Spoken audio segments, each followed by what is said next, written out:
Одна из местных таджикских газет «Таджикистан» опубликовала статью Таджидина Курбонова, в которой автор предложил установить памятник Эмомали Рахмону в Дангаринском районе страны. Вслед за этим издание опубликовало предложение писателя Зарифа Гулома с предложением установить памятник не в Дангаре, а в селе Кангурт, где родился президент страны. Я прочитал статью, подумал, что памятник нужно ставить там, где родился этот человек, и написал свое мнение. Он уже 30 лет руководит нашим народом, он лидер, из такой тяжелой ситуации спас народ. И поэтому воздвижение памятника – это знак высокого уважения к такой исторической личности, сказал Зариф Гулом в беседе с Азади. Причем это уже не первое упоминание памятника Рахмону. В законе о лидере нации, основоположнике мира и национального единства есть специальный пункт о возведении памятника Эмомали Рахмону.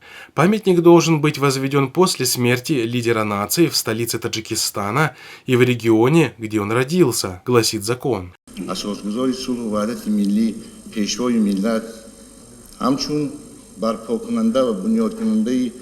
Напомним, что подобного рода льстивые предложения далеко не новы для Таджикистана.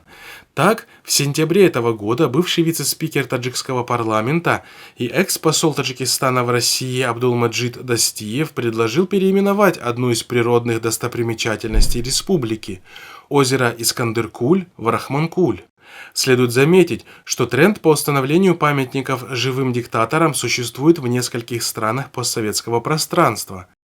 Например, многочисленные памятники Сапар-Мурата Ниязова когда-то были расставлены по всему Туркменистану, а теперь и Гурбангулы Бердымухамедов не отстает от своего предшественника. Кроме того, в июле этого года в Астане был установлен памятник Нурсултану Назарбаеву. Также несколько памятников Путину установлены в различных регионах России.